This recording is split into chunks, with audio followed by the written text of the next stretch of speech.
नमस्कार, स्वदेश न्यूज की खास पेशकश देख रहे हैं आप। आपके साथ मैं हूं प्रशंसा और हमारा आज का मुद्दा है किसानों का सशक्तिकरण, कृषक कल्याण मिशन।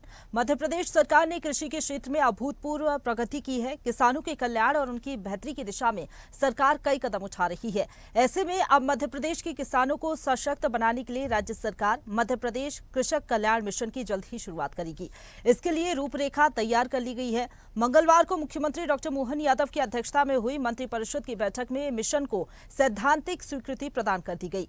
सरकार का यह मिशन किसानों और उनके परिवारों के सदस्यों को सशक्त बनाएगा।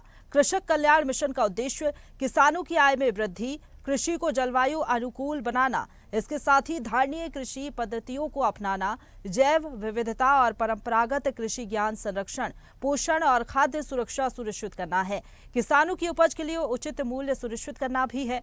कृषक कल्याण मिशन में किसानों के कल्याण के लिए किए जाने वाले सभी कामों को एक प्लेटफॉर्म दिया जाएगा, जिसके माध्यम से राज्य सरकार की आय भी बढ़ेगी। साथ ही किसान कल्याण और कृषि विकास, उद्यानिकी, खाद्य प्रसंस्करण, मत्स्य पालन, पशुपालन और डेयरी विभाग, सहकारिता और खाद्य नागरिक आपूर्ति, इसके साथ ही उपभोक्ता संरक्षण विभाग कृषक कल्याण मिशन में अहम भूमिका सुनिश्चित करेंगे।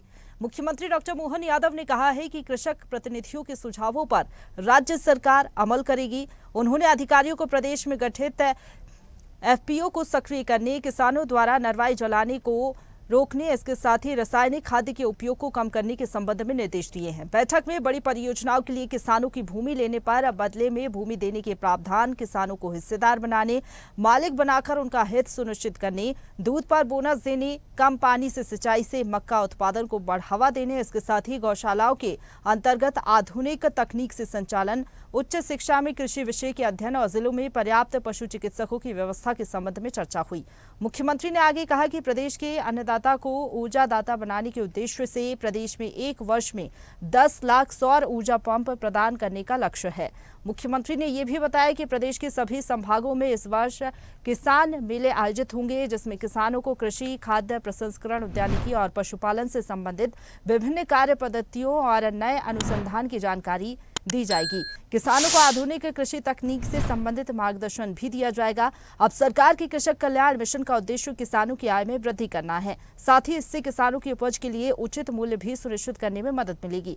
इसी मुद्दे पर हम चर्चा करेंगे, लेकिन पहले कुछ बयान आपको सुनवा देते हैं। मुझे ये कहते हुए भी आनंद है कि हमने अपने राज्य के अंदर दूध उत्पादन को लेकर जो काम कर रहे हैं, और ख़ास करके हर गांव, गली, मोहल्ले स्थानों पर दूध के उत्पादन को बढ़ावा देते हुए भगवान कृष्ण के काल को पुनर्स्थापित करने के लिए हम लोग काम कर रहे हैं। आइए हम सब किसानों की बेहतरी के लिए, गरीब आदमी को रोजगार के लिए, पोषित कुपोषित इन व्यवस्थाओं से अलग हट करके हर घर में अगर दूध मिलता है तो ज़िंदगी अपने आप बदलती है। ऐसे में दूध मध्य प्रदेश के अंदर उत्पादन बढ़ करके 9 से 20% हो जाए, इस दिशा में हमने कामधेनु योजना प्रारंभ की। डॉक्टर अंबेडकर जी के नाम पर भी विभिन्न गौशालाएं प्रारंभ की। गोपालन और दूध उत्पादन से जुड़े दुधारू पशुओं को बढ़ावा देने के लिए सरकार ने अनुदान प्रारंभ किया है। हम सब प्रयास कर रहे हैं कि हमारे राज्य की बेहतर से बेहतर आर्थिक स्थिति कैसे बने, उसी सिलसिले में हम लगातार काम कर रहे हैं। कल ही मध्य प्रदेश सरकार की कैबिनेट से हमने कृषि, खासकर किसान आधारित नीति का अनाउंसमेंट किया है। हमने ये चारों चैप्टर एक तरह से यशस्वी प्रधानमंत्री की भावना के अनुसार पुनर्स्थापित करने का प्रयास किया। किसानों की आय बढ़ाने के लिए पशुपालन, कृषि उत्पादन, कृषि के प्रसंस्करण की इकाइयाँ, औद्योगिक इकाइयाँ, मत्स्य पालन, सभी प्रकार के क्षेत्रों से किसानों की आय कैसे बढ़ सकती है। हमारा राज्य कृषि आधारित राज्य है, स्वाभाविक रूप से इसमें बहुत संभावना है और हम पूरी ताकत के साथ इस दिशा में आगे बढ़ रहे हैं। मेरी अपनी ओर से सब किसान भाई बहनों को बधाई। यादव जी की सरकार जिस तरीके से गुणगान कर रही है कि हम ये योजना लेके आ रहे हैं, हम कृषि से जुड़ी योजना लेके आ रहे हैं, ये कमलनाथ जी के अल्प समय में भी ये योजनाएं आई हैं और लगातार कांग्रेस शासनकाल में भी आई हैं, तो कुछ नया नहीं हो रहा है। लेकिन जनता को और किसानों को इन योजनाओं से कोई रियायत नहीं मिल रही है, उसके बारे में कुछ नहीं बताते हैं। सिर्फ इवेंट करते हैं, बताते हैं कि हम मर्ज कर रहे हैं, हम सारी योजनाओं को एक साथ एक मंच पर लाने की कोशिश कर रहे हैं, तो ऐसा कहीं भी देखने को नहीं मिल रहा है। पूरे प्रदेश में किसान आज जो वादे किए इन्होंने, किसानों से 1.25 साल होने को आया, वो पूरा नहीं किया। धान और गेहूं की एमएसपी नहीं बढ़ाई, लगातार किसान अपने हक की लड़ाई लड़ रहा है, कहीं प्रदर्शन कर रहा है, कहीं उसकी फसल खराब हो रही तो उसका मुआवजा नहीं मिल रहा है। तो ये भौतिक मूलभूत जो सुविधाएं हैं किसानों को नहीं मिल रही है, लेकिन सरकार अपने गुणगान कर रही है। मोहन यादव जी अपने गुणगान कर रहे हैं। देखिए, जिस प्रकार से मध्य प्रदेश सरकार ने हमने 2003 से लेकर अब तक मध्य प्रदेश के किसानों को अनेकों सौगातें दी, जिससे उनका जीवन बदला और आज देखिए उनको उचित मूल्य भी मिल रहा है और फसल लगाने के लिए जो उनकी आवश्यकताएं हैं उनकी पूर्ति हो रही है। इस दिशा में सरकार अब जो उनकी आय को दोगुना करने का जो लक्ष्य लेकर चल रही है, उस दिशा में सैद्धांतिक सहमति कैबिनेट ने दे दी है। और आप ये मानकर चलिए कि आने वाले समय में किसानों की आय दुगनी करने की दिशा में सरकार अभूतपूर्व परिवर्तन करते हुए दिशा में आगे बढ़ने वाली है। देखिए, इस प्रकार के आरोपों के जवाब लोकतंत्र में चुनाव में मिल जाते हैं। अब जो आरोप लगा रहे हैं उनको चाहिए कि वो चुनाव में जो आरोप लेकर गए थे उसका क्या हुआ। किसानों ने तो उसको स्वीकार नहीं किया, यानी कि जो भारतीय जनता पार्टी कह रही है वो ज़मीनी हकीकत है। उस दिशा में हमने परिणाम रूपक काम भी किया है और जीवन बदलने का काम भी किया। तो देखिए, किसानों की समृद्धि के लिए, किसानों की आय बढ़ाने के लिए लगातार सरकार काम कर रही है। पहले भी किसानों के लिए कई योजनाएं लाई गई सरकार की तरफ से। अब एक नई पॉलिसी सरकार लाने की कोशिश कर रही है जिससे किसानों की आय दोगुनी हो सके। ना सिर्फ खेती पर निर्भर रहे किसान, बल्कि अन्य माध्यमों से भी अपनी आय को दोगुना कर सके। कैसे इस मिशन से लाभ मिलेगा किसानों को, इसी मुद्दे पर चर्चा करते हैं। दो मेहमान हमारे साथ जुड़ गए हैं। बीजेपी से मीडिया पैनलिस्ट डॉक्टर वाड़ी आहलूवालिया जी हमारे साथ जुड़ गए हैं। बहुत स्वागत है वाड़ी जी आपका। इसके साथ ही किसान नेता डॉक्टर सुनीलम जी हमारे साथ जुड़ गए, आपका भी बहुत स्वागत है। सबसे पहले वाड़ी जी आपका मैं रुख करना चाहूंगी, जिस तरीके से सरकार पहले भी कई योजना ला चुकी है, अभी वो प्रदेश में योजनाएं चल रही हैं किसानों के लिए, कृषक कल्याण मिशन, कैसे किसान इससे समृद्ध होंगे, सरकार की क्या कुछ मंशा है, किसानों को कैसे इस मिशन के जरिए लाभ मिल पाएगा? पहले तो स्वदेश के दर्शकों को मैं नमस्कार करूंगी। प्रशंसा जी आपको, किसान नेता जो जुड़े हैं साथ में, आपको भी मैं प्रणाम करती हूँ। देखिए, एक चीज बहुत स्पष्ट है कि भारतीय जनता पार्टी बाबा साहेब के दिखाए हुए पथ पर एक सामान्यता सबके लिए लेकर योजनाबद्ध तरीके से धरा पर जो विस्तार करती है योजनाओं का, जो लाभ वाली योजनाएं हैं जो क्रियान्वयन करती है, वो उस परिदृश्य को स्पष्ट करती है कि ज्ञान की जो 4 जातियां हमारे माननीय प्रधानमंत्री जी ने जिनका उल्लेख किया है, हम उनके विकास के लिए प्रतिबद्ध हैं। किसान हमारे देश में हमारी अर्थव्यवस्था की रीढ़ की हड्डी है और किसानों के लिए भारतीय जनता पार्टी की सरकार समर्पित है और सुनिश्चित करती है कि किसानों को हर उस कार्य में उनको विस्तार मिले, काम में उन्हें मूल्य मिले, उन्हें योजनाओं का लाभ मिले जिससे वह समृद्ध हो, उनकी आय बढ़े। इसी के संदर्भ में आपने देखा है कि दुग्ध उत्पादन के लिए, गौशालाओं के लिए बहुत सुचारू रूप से अभी घोषणाएं हुई है, जिसमें अमित शाह जी ने भी ये हमें फिर से एहसास कराया कि जो लक्ष्य हमने दिया था उन्होंने उसे बढ़ाया, क्योंकि गौपालन और दुग्ध उत्पादन के लिए मध्य प्रदेश को प्रोत्साहित करने से यहाँ भी किसानों की आय बढ़ेगी। इसी के संदर्भ में हम सोलर पंप्स की बात करते हैं कि यहाँ ऊर्जा के दाता बनेंगे ये, क्योंकि जहाँ किसानों को सोलर पंप से बिजली का उत्पादन करने मिलेगा, इनको इनकी आमदनी बढ़ेगी क्योंकि इनके जो खर्चे हैं वो कम होंगे और यहाँ पर एक सुविधा होगी। मछली पालन के लिए इनको हमने प्रोत्साहित किया है। बहुत सारे ऐसे एग्रो बेस्ड इंडस्ट्रीज हैं जिसके लिए किसानों को सुविधा मुहैया कराई जा रही है। पर आप एक और परिदृश्य देखिए कि भारतीय जनता पार्टी की सरकार दूसरे भी कई विकल्प इनको देती है, जैसे कि इनके किसानों को अपने जो भी प्रोड्यूस है उसका मूल्य, फिर सीड टेस्टिंग, सॉइल टेस्टिंग, खाद, ये बहुत अलग अलग तरीके के सुविधाएं हैं जिनको मुहैया कराया जाता है। और साथ साथ में आप ये भी देखते हैं कि सारी कुछ प्रक्रियाएं डिजिटलाइज हो रही है। यदि किसानों को कुछ आपदा में या कुछ फसल का नुकसान होता है, वहां पर कुछ सूचना देती है, ये सब डिजिटली भी होता है। किसानों को अपनी जो किसान ये सब्जी और फल और पौधों से संबंधित बीमारियों के संदर्भ में वो भी डिजिटली इनको सूचनाएं मिल सकती हैं, क्योंकि फोटो क्लिक करते हैं, एक्ट में भेजते। तो ये प्रक्रियाएं सब भारतीय जनता पार्टी की सरकार लाई है। तो क्यों लाई है ये बहुत स्पष्ट है। बिल्कुल क्योंकि वाणी किसान जी, के जिस हित तरीके में से आप कह रही हैं सोचते हैं। डिजिटलाइज, ठीक है, सारे प्रोसेस डिजिटलाइज हो रहे हैं, इसका लाभ भी हम मानते हैं कि जो मध्य प्रदेश के किसान हैं उनको मिल रहा है। खुद किसान नेता डॉक्टर सुनीलम जी हमारे साथ बने हुए हैं, जरा ये उनसे भी वैल्यू समझिए। एडिशन है। जी बिल्कुल सही बात आप कह रही हैं, वैल्यू एडिशन है, लेकिन किस तरीके से किसानों को लाभ मिल रहा है, धरातल पर क्या स्थिति है, जरा समझने की कोशिश करते हैं। सुनीलम जी, अभी आपने सुना वाणी जी को, उन्होंने बताया कि डिजिटलाइज हो रही हैं सारी प्रक्रियाएं, लगातार अलग अलग मिशन, अलग अलग योजनाएं सरकार की तरफ से लाई जा रही हैं।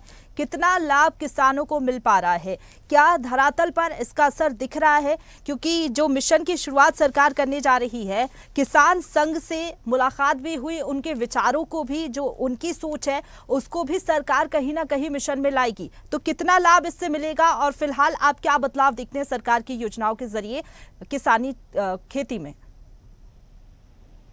बहुत शुक्रिया और बहन जी को भी नमस्कार जो हमारे को पैनलिस्ट हैं।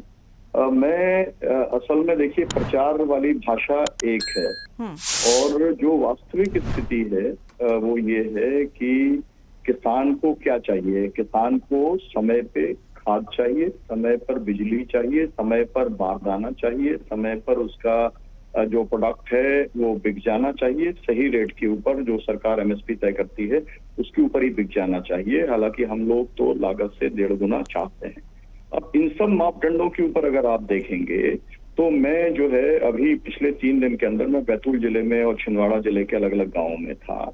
तो मैं सबसे ये पूछ रहा था कि भाई अभी आप मंडी में जा रहे हो कि नहीं जा रहे हो। अब वो ये कह रहे हैं सभी जगह पे मेरे को किसानों ने कहा कि हम मंडी में जाकर के नहीं बेच रहे। हमने कहा भाई सरकार ने एक योजना चालू की है तो आपको बेचना चाहिए गेहूं जो है मंडी के अंदर जाके, सरकार ने एक रेट तय किया है। तो वो ये कह रहे हैं कि वहां पर मंडी में जाओ तो 3-3 दिन लगते हैं, खड़े वहां पर रहना पड़ता है और जब तक रिश्वत नहीं दो मंडी के अंदर तब तक नपाई नहीं होती है। तो हम तो साहू जी जो भी आ जाते हैं हमारे यहाँ पर, जो लोग माल खरीदते हैं, हम तो घर से दे देते हैं क्योंकि ट्रैक्टर लेके जाना और ट्रैक्टर लेके आना और फिर वहां पे 3 दिन खड़े रहना ये हमारे बस की बात नहीं है। ये मैं आपको कॉमन जो किसानों की बात है वो आपको बता रहा हूँ, ये 1 नंबर की बात है। दूसरी बात ये है कि जो बिजली है ना, बिजली समय से मिल ही नहीं रही है। आपने 10 घंटे कहा था, 10 घंटे भी निर्बाध जो बिजली मिलनी चाहिए अब वो भी पूरे प्रदेश मतलब कम से कम मैं जिस इलाके के अंदर जाता हूँ वहां पर नहीं मिल रही।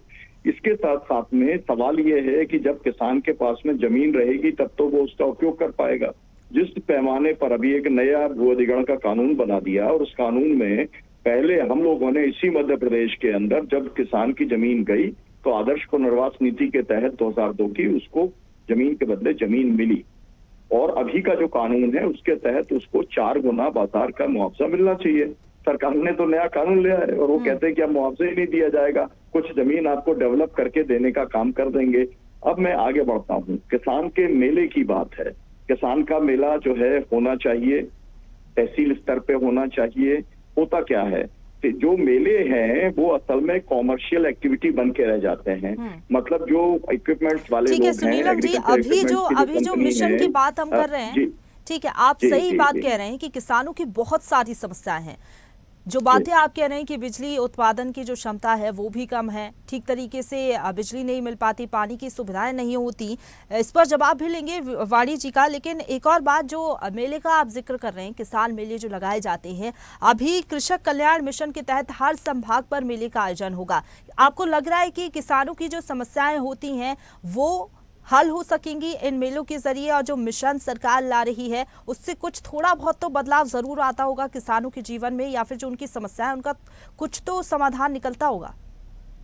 हाँ, मैं जरूर जो है जब बहन बोलेंगी तो मैं जरूर चाहूंगा कि वाणी जी ये जरूर बताएं कि अगर किसान को पूरा दाम चाहिए या किसान का जो कर्जा है वो समाप्त होना चाहिए या लैंड एक्विजिशन रुकना चाहिए या सभी किसानों को पेंशन मिलनी चाहिए। ये जो अभी किसान सम्मान निधि वो भी नहीं मिल पाती। मैं 1 मिनट में अभी केवल 1 सेकंड 1 लाइन जोड़ देता हूँ। मैं ये कह रहा हूँ कि मेले लगने चाहिए और अभी पूना के अंदर एक हर साल मेला लगता है ना, इंटरनेशनल लेवल का मेला लगता है किसानों के लिए। वहां पर बड़े संख्या में महिलाएं भी जाती हैं। अगर हम अपने मेलों में देखेंगे तो वहां पे महिलाओं की संख्या नहीं है। क्यों नहीं है? क्योंकि उन्हें ले जाने की सुविधा नहीं है। मेरा कहना यह है कि आप अगर मेला लगाते हैं, नंबर 1 तहसील स्तर पे लगाइए, नंबर 2 आप पार्टिसिपेशन इंश्योर करने के लिए आप गांव के अंदर कुछ ना कुछ ऐसी निधि दीजिए कि हर गांव से 25-50 किसान उस मेले में जा सकें। तो वहां पर जो भी कुछ बताया जाता है, समझाया जा सकता है। पहले क्या होता था कि जो बीज मिलते थे, उन्नत बीज थे, और वो किसानों को दिए जाते थे कि भाई आप इसको देखिए कि ये आपके काम का है या नहीं है। अब वो बीज देना भी पूरा बंद हो गया है। पहले गांव के अंदर ग्राम सेवक होते थे और ग्राम सेवक जाकर के जो नई नई चीजें किसानों को बताया करते थे, वो ग्राम सेवक की व्यवस्था ही पूरी की पूरी इन्होंने खत्म कर दी है। अब जो कृषि विज्ञान केंद्र है, कृषि विज्ञान केंद्र के अंदर मैं आपसे कहता हूं और मैं चाहूंगा कि बहन जी जवाब दें कि पूरे हर किसान को सॉइल टेस्टिंग की रिपोर्ट देनी थी। ये आज की बात नहीं है, बहुत पुरानी बात है। अब इस सरकार को जो है 18 साल से ऊपर हो रहा है, तो मुझे केवल इतना बता दें कि क्या सॉइल की रिपोर्ट जो है वो हर किसान के घर में पहुंची है? मेरी जानकारी के हिसाब से मेरे यहाँ पर मुल्ताई जो मेरा सघन क्षेत्र है वहां पर नहीं पहुंची है। जहाँ पर मैं इस समय ज्यादा समय देता हूँ जो है सिंगरौली का जिला, ठीक है सर, ठीक है। वहां पर नहीं आपकी जो पहुंची है। परेशानियां तो ये मैं हैं जानना चाहता हूं। जी, आपकी जो परेशानियां हैं, किसानों की जो परेशानियां हैं, वाणी जी क्या कहेंगे आप? लैंड एक्विजिशन, मुआवजे की बात कर रहे हैं सुनीलम जी, इसके साथ ही बिजली की बात, बहुत सारी समस्याएं उन्होंने गिना दी। इसके लिए सरकार क्या कर रही है? उनका क्या, जो तमाम बातें, जो तमाम समस्याएं हैं? कि कल एक बहुत सकारात्मक बैठक हुई है किसानों की मुख्यमंत्री के साथ। तो ये जो रिप्रेजेंटेटिव्स थे उन्होंने अपने कुछ सुझाव दिए हैं, जिसके लिए मुख्यमंत्री ने बहुत सकारात्मक ऊर्जा के साथ उनको स्वीकारा है और ये भी आश्वासन दिया है कि जो किसान ऋण नहीं भर पाए 2025 में, उनके लिए चिंता करने की कोई जरूरत नहीं है। वो चिंता मुख्यमंत्री करेंगे। साथ ही में मैं आपको ये भी बता दूं कि भारतीय जनता पार्टी की जो सरकार है वो जीरो टॉलरेंस के तहत काम करती है। तो यदि अनियमितताएं पकड़ में आती हैं, उसके ऊपर तत्काल एक्शन होती है और उचित कार्रवाई करते हुए उसका निदान होता है, उसका समाधान मिलता है। तो जो हितग्राही है उन्हें भी वो समाधान मिलता ही है। तो क्रमबद्ध तरीके से जब हम हर क्षेत्र में विस्तार कर रहे हैं काम का, निश्चित रूप से कुछ अड़चनें आ सकती हैं, परंतु उन्हें हम व्यवस्थित तरीके से पार करते हुए लाभ पहुंचाने के लिए संकल्पित हैं। ठीक है सुनीलम जी, कल किसान संघ के प्रतिनिधि मंडल ने मुलाकात की थी। वो किसान जो जिस तरीके से सरकार की तरफ से योजनाएं चलाई जा रही है, उनसे उन्हें ऐसा नहीं लगा कि कुछ समस्याएं हो रही है? अगर ऐसा है तो कुछ किसानों की जो बातें हैं वो क्यों नहीं पहुंच पाती सरकार तक? अगर आप कह रहे हैं आपकी समस्याएं हैं, तो सरकार तक क्या आपकी बात नहीं पहुंच रही? मैं चाहूंगा कि असल में संयुक्त किसान मोर्चे के साथ हम लोग जुड़े। पूरे मध्य प्रदेश के 25 किसान संगठन जो हैं उसके साथ जुड़ के काम करते हैं। हम लोगों ने जब से मोहन यादव जी बने, उसके पहले शिवराज सिंह जी थे, हम समय मांगते रहे, कभी हमको समय नहीं मिला। किसान संघ तो उनका अपना संघ है, वो तो आरएसएस के साथ में जुड़ा हुआ है, तो उनके परिवार का एक सदस्य है। तो वो आपस में बैठ के क्या बात करते हैं, जैसे पार्टी की मीटिंग होती रहती है उसी तरीके से जो अनुवांशिक संगठन है उनकी मीटिंग होती रहती है। उन्हें जो है हम लोग तो चाहते हैं, मैं आपको बता रहा हूं कि मैं जिस संगठन का अध्यक्ष हूं, 328 हम लोगों ने किसान पंचायतें की हैं, हर महीने की 12 तारीख को करते हैं। हम हर महीने हम एक ज्ञापन पत्र भेजते हैं और मुख्यमंत्री जी से हम निवेदन करते हैं कि ये किसानों के साथ बातचीत करें। आज तक हम लोगों को बातचीत के लिए नहीं बुलाया है।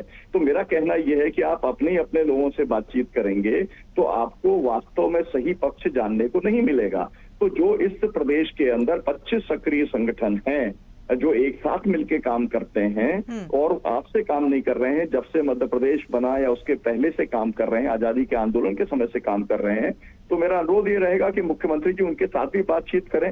हो सकता है कि उनका अमला जो है, वो जो सरकारी अधिकारी हैं या उनके पार्टी के लोग हैं, उनकी नजर में उन सब शिकायतों को न ला पाते हों, तो हो सकता है हम लोग लाएं और कुछ बात आगे बढ़े। संवाद ही लोकतंत्र का मूल है ना। मैं आपको बताऊं कि कल मैं छिंदवाड़ा में था और छिंदवाड़ा के अंदर हम लोगों ने ज्ञापन एक दिया और वहां पर जो है डिप्टी कलेक्टर एक है वो आए, लेकिन वो बातचीत करने को तैयार नहीं थे। ठीक है, कागज आपने दे दिया, तो क्या हो गया है, हम लोग जाके ज्ञापन देते हैं, अधिकारियों को आदत पड़ गई है फोटो खिंचा लेते हैं, वो फोटो अगले दिन अफसर जो छप जाती है, तो अब उससे तो सॉल्यूशन होता नहीं है। कोई भी ज्ञापन का जवाब पूरे प्रदेश के अंदर एक भी जगह नहीं दिया जाता।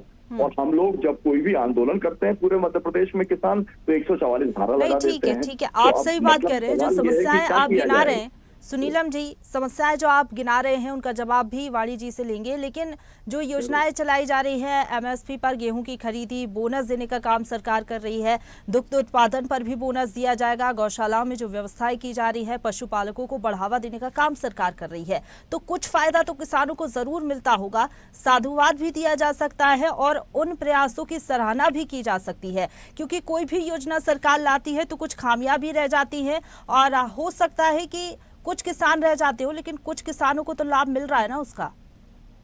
मैं बहन ये कहना चाहूंगा कि घाटे में जा रहा है पूरा जो डेयरी का काम है। मतलब देखिए मेरे क्षेत्र में हर घर किसान जो है 1-2 गाय भैंस पाला हुआ है, उसी से उसका जीवन चलता है। अब उसके अंदर दूध का रेट इतना कम है, हम ये कहते हैं कि प्रति फैट 10 रुपए आप तय कर दो। और अभी चारा इतना ज्यादा महंगा हो गया है कि लोगों को मतलब जिसे कहते हैं कि पड़ता ही नहीं खाता है। घाटे के अंदर पूरा पशुपालन चल रहा है। सांची हम लोगों का एक बहुत अच्छा ब्रांड था मध्य प्रदेश का, अब सांची को भी पूरा खत्म करके और उसको ठीक है सुनीलम जी, जो समस्याएं आप बता रहे हैं, प्रदेश सरकार हालांकि इस पर ध्यान देती है, आगे क्या कुछ सुधार किए जाते हैं, किसानों की आय बढ़ाने का काम तो सरकार कर ही रही है, लेकिन इस समस्या पर क्या एक्शन लिया जाता है सरकार की तरफ से ये भी देखना होगा। आपका धन्यवाद हमारे साथ जुड़ने के लिए सुनीलम जी। इसके साथ ही वाणी जी, आपका भी बहुत धन्यवाद हमारे साथ जुड़ने के लिए और चर्चा में शामिल होने के लिए। ताजा खबरों के लिए लाइक, फॉलो और YouTube पर सब्सक्राइब कर बेल आइकन दबाएं। साथ ही ताजा अपडेट्स के लिए swedeshlive.com पर विजिट करें।